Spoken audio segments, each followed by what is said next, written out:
ឬហួអសរិននឹងមានមៀតធំហើយមានចិត្តចំណែនមិនសប្បាយចិត្តនឹងប្រច័ណ្ឌដែលមានពន្លឺភ្លឺធ្វើឲ្យមនុស្សស្រឡាញ់ចូលចិត្តទេអញ្ចឹងក៏ទៅហាមាត់ចំផ្លូវដែលប្រច័ណ្ឌត្រូវធ្វើដំណើរនឹងប្រច័ណ្ឌនឹងមានទេវបុត្រមួយអង្គនៅអាស្រ័យថែរក្សាគឺចន្ទមៈទេវបុត្រឬក៏យើងហៅថាចន្ទទេវបុត្រប្រច័ណ្ឌនឹងកិច្ចទៅណាមិនរួចក៏ត្រូវចូលក្នុងមាត់រាហូភ័យតក់ស្លុតពីព្រោះរាហូនឹងលេបក៏នឹកឃើញដល់ព្រះសម្មាសម្ពុទ្ធហើយថ្វាយគុំព្រះពោលគាថារំលឹកគុណព្រះពុទ្ធថាបបិទ្ធព្រះពុទ្ធអ្នកមានព្យាយាមកិរិយានមស្ការថ្វាយបង្គំរបស់ខ្ញុំចូលមានដល់ព្រះអង្គ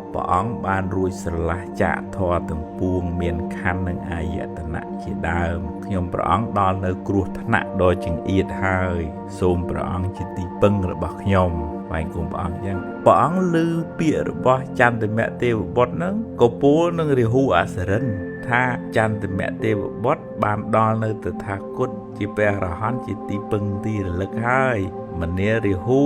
អ្នកចូលលែងចន្ទទេវបុត្រទៅព្រះពុទ្ធទាំងឡាយតែងអនុគ្រោះដល់សត្វលោករាហូអសរិនក៏នៅលើពុទ្ធិកាប៉ុណ្ណឹងញ័រទៅត្រឹករត់ទៅរវេបចិត្តអសរិនមេរបស់ខ្លួនព្រឺរួមព្រឺស្បែកហើយវេបចិត្តអសរិនក៏សួរថារាហូមិនក៏ញ៉ែញ័រម៉េះបញ្ញាប់បញ្ញាទៅណា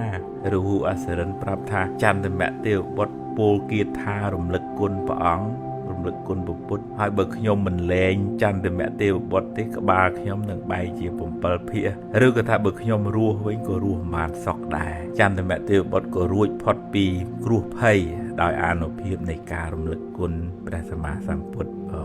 ញាតិញោមអាចរំលឹកគុណព្រះសម្មាសម្ពុទ្ធនៅពេលដែលមានភ័យអន្តរាយអីកើតឡើងយកគុណព្រះអង្គមកជាអារម្មណ៍ធ្វើចិត្តយើងឲ្យជ្រះថ្លាក្នុងគុណព្រះអង្គបុណ្យនឹងអាចជួយសម្រាលទុក្ខទោសនឹងបានខ្លះដែរ